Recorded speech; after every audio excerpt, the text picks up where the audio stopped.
She shouted at the top of her lungs, "Put your hands where I can see them!" The so-called HOA cop pointed his gun at my wife as if we were criminals in our own yard. Neighbors froze, staring from their porches. I wanted to step in, but my wife's calm face stopped me cold. She didn't flinch, didn't even blink. That man had no idea who he was pointing his weapon at. The leader of the fake squad barked, "You're trespassing on HOA property. We decide who lives here."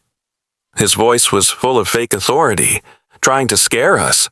My wife tilted her head slightly, as if she were measuring every movement he made.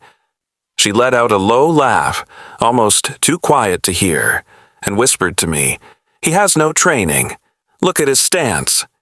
The neighbors whispered, some pulling out their phones, others too scared to breathe. I saw the man's hand shake on the trigger. He wanted control, but my wife stood taller. The words Delta Force across her shirt, bold and unshaken. He sneered, "One more word and I'll take you both in." That's when she finally spoke, her voice sharp and steady. "You're making the worst mistake of your life." The silence that followed made even the birds stop. He thought he had the power, but he didn't know he was standing in front of someone who had trained soldiers tougher than him to fight wars he could never imagine. The fake cop waved his hand and 3 more men in black vests with big yellow HOA letters rushed forward. They fanned out like some kind of SWAT team. But anyone with real experience could see their mistakes. Their grips were sloppy, their steps uneven. My wife's eyes tracked every single one of them like she was already playing out the fight in her head. One of them shouted, "On the ground now!" A neighbor gasped, clutching her child, and yelled, "This is crazy! They didn't do anything!" But the fake cop snapped back, "Stay out of this! We run this neighborhood!" His voice cracked as he tried to sound powerful. My wife slowly raised her hands, not in surrender, but in control. "So this is what you call authority?" she asked. Her words cut like glass. The leader smirked. "Lady, you're about to find out who's in charge." I saw her glance at me, and that look told me everything. She wasn't worried. She was waiting. I knew that look from before, the same look she gave right before kicking down a door overseas. Then, out of nowhere, one of the fake officers tried to grab her arm. That's when the first twist happened. Her hand moved so fast I barely saw it. In a single motion, she twisted his wrist, sent his fake badge clattering to the ground, and shoved him back into the grass. The whole block gasped. The leader's face went pale. He pointed his gun closer at her chest, but instead of fear, she stepped forward and smiled. The street fell into stunned silence. Neighbors' phones were up now, recording everything. The fake cop's finger twitched near the trigger, but my wife's voice cut through the air before he could act. "You don't even know how to hold that weapon," she said calmly, "and if you pull it, you'll never get another chance." The man froze, his confidence slipping. One of the other fake officers whispered nervously, "Boss, maybe we should back off." But the leader snapped, "Shut up, she's bluffing." Bluffing? He had no idea. My wife took one step closer, her eyes locked on his. For the first time I saw fear in his face, not hers. She leaned in just enough for only him to hear. "You're pointing that at someone still active duty, Delta Force." His jaw dropped. He blinked, trying to process her words. "That's impossible," he stammered. But then she shifted her stance, sharp, precise, military perfect, and every real soldier watching online later would know instantly she wasn't lying. A neighbor called out, "Wait, she's military." Another shouted, "This whole HOA squad is fake, I knew it." The leader's grip shook. He tried to steady his hand, but the crowd was already turning. What he thought was power was slipping away fast, and my wife hadn't even touched him yet. Then came the moment that turned everything upside down. Real sirens in the distance, closing in fast. Red and blue lights flashed against the houses as real patrol cars sped into the neighborhood. The sound of sirens cut through the tension like a blade. For a split second, the fake cop leader's confidence collapsed. He lowered his gun just a little, panic flashing across his face. Neighbors rushed closer, shouting, "They're not real cops! They tried to arrest her!" Phones were raised high, capturing every second. The fake squad looked at each other, lost, like kids caught in a lie too big to cover. One of them muttered, "We need to get out of here," but the leader barked, "No one moves!" His voice cracked, desperation creeping in. He turned back to my wife, snarling, "If you say one word to the real police, you'll regret it." But she didn't flinch. She leaned forward slightly and said loud enough for the crowd to hear, "You're finished. Every camera here caught you impersonating law enforcement." The first real cruiser skidded to a stop. 2 officers jumped out with weapons drawn, but not at us, at them. "Drop your weapons, hands on your head," one shouted. The HOA squad froze, their fake badges glinting under the sun. The leader tried to laugh it off. "This is a misunderstanding. We're with neighborhood security." But before he could finish, my wife cut him off. Her voice sharp and commanding. "They're not security. They're frauds. Check their IDs." The real cops moved fast, forcing the fake officers to the ground. And as they cuffed the leader, he glared at my wife and hissed, "You think this is over? You don't know who you're dealing with." Her answer was simple, and it sent chills through everyone listening. "Neither do you." The cuffs clicked tight around the leader's wrists, but he still tried to act tough, spitting words like poison. "You don't get it. I own this place, every house, every street. The HOA works for me." His voice cracked with rage, but it only made the neighbors laugh bitterly. One man shouted from his porch, "You don't own anything. You couldn't even pay your last fine." Another neighbor chimed in, "We've had enough of you bullying us." Phones were pointed, evidence stacking higher by the second. The real officer leaned down and pulled the fake badge off the leader's chest. "This isn't even close to regulation. Where did you get this?" The man stayed silent, his eyes darting around like he was searching for an escape. My wife crouched to his level, her calm voice slicing deeper than any threat. "You forged documents, you pulled a weapon on civilians, and you impersonated police in front of a crowd. Do you realize what that means?" The leader sneered, trying to regain control. "They'll never lock me up. I have people backing me, more powerful than you think." The officer glanced at my wife, confused, almost asking silently who she really was. But she didn't answer him directly. Instead, she looked the leader dead in the eyes and said, "Funny thing about power. It disappears the moment people see the truth."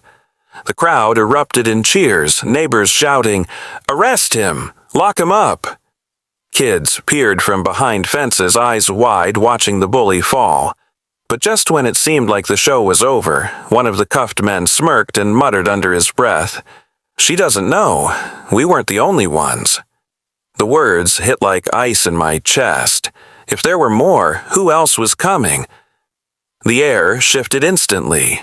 The cheering neighbors went quiet, their smiles fading as the man's words sank in. My wife caught it too.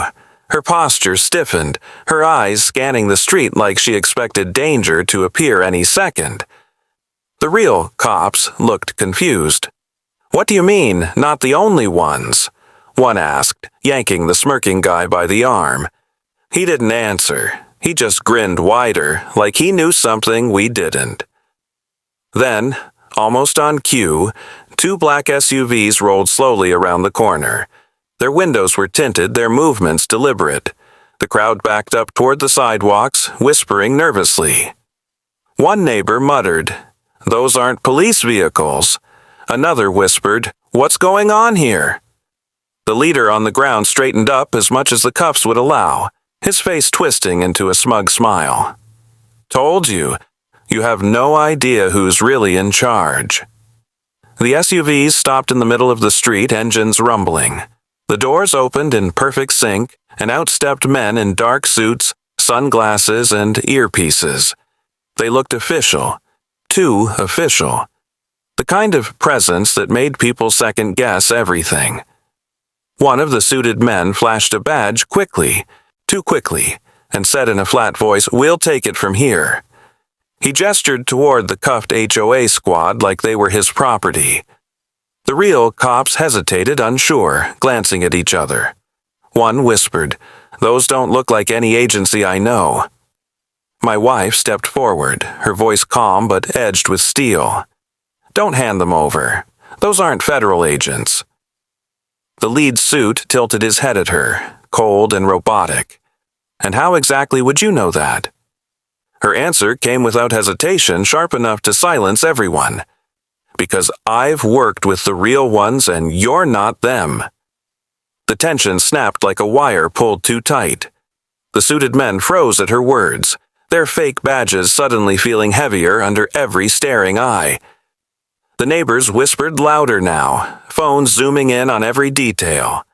One of the real officers raised his gun slightly. "Ma'am, if you're right, we can't let them take custody." His voice shook with uncertainty. The leader of the HOA squad, still cuffed on the ground, laughed darkly. "You think you've won. She doesn't get it. They don't leave witnesses." My chest tightened, but my wife didn't move an inch. She looked at the fake agents like she was back on a battlefield. Her voice dropped low, almost daring them. "If you're here for a fight, you chose the wrong neighborhood." The lead suit smirked, signaling his men with a tiny flick of his hand. Instantly, two reached under their jackets, going for weapons. But my wife was already moving. In a blur, she shoved one of the real cops out of the line of fire, then spun low and disarmed the first fake agent before his gun even cleared the holster. The crowd gasped, screaming, phones shaking as they caught it all. The second fake agent aimed at her back, until a neighbor, an old veteran with a cane, shouted, "Not in my street," and hurled his walking stick straight into the man's face. The gun dropped, clattering across the asphalt. Cheers erupted from the crowd. The lead suit growled, "You don't know who you're messing with." But my wife stood tall, holding the stolen weapon steady in her hand. Her eyes burned as she leveled it at him. Her words came out clear, deadly, certain, and unforgettable. "I'm Delta Force, and this is where your operation ends." The street erupted into chaos, but my wife controlled every second of it. The fake agents froze, realizing the crowd was against them. The cameras were everywhere, and the gun in her hands wasn't shaking. It was steady, like she had done this 1,000 times before. The real officers finally snapped into action, shouting, "Get down! Drop your weapons!" The fake agents hesitated, but my wife stepped forward, her voice cutting through their fear. "Do it now, because if you don't, every federal agency in this country will see this footage before sunrise." That broke them. One by one, the suits dropped their weapons and went to their knees. The neighbors roared in triumph, clapping and shouting, "Justice! Lock them up!" Kids on bikes rang their bells like a victory parade. The leader of the HOA squad thrashed against his cuffs, screaming, "This isn't over! You'll regret this!" But no one listened anymore. The real police dragged him up, and for the first time his fake authority was nothing but empty noise. My wife lowered the gun, handed it carefully to the nearest real officer, and spoke with quiet strength. "Charge them with impersonating law enforcement, armed assault, and fraud. Don't let them walk out of this." The officer, still wide-eyed from what he had witnessed, nodded. "Yes, ma'am." As the last of the fake squad was hauled away, the neighbors surrounded us, thanking her, some with tears in their eyes. "You saved us," one mother whispered, holding her child close. Another neighbor said, "We finally feel safe again." My wife just shook her head, her voice low and steady. "I didn't do this for thanks. I did it because no one, fake cop, fake HOA, or anyone else, has the right to threaten families on their own land." I looked at her, realizing once again the truth I sometimes forget. She wasn't just my wife. She was a warrior, still fighting, still protecting. And as the police cars pulled away, lights flashing in the night, one thought echoed through the crowd, carried on every whisper. They pointed a gun at the wrong woman.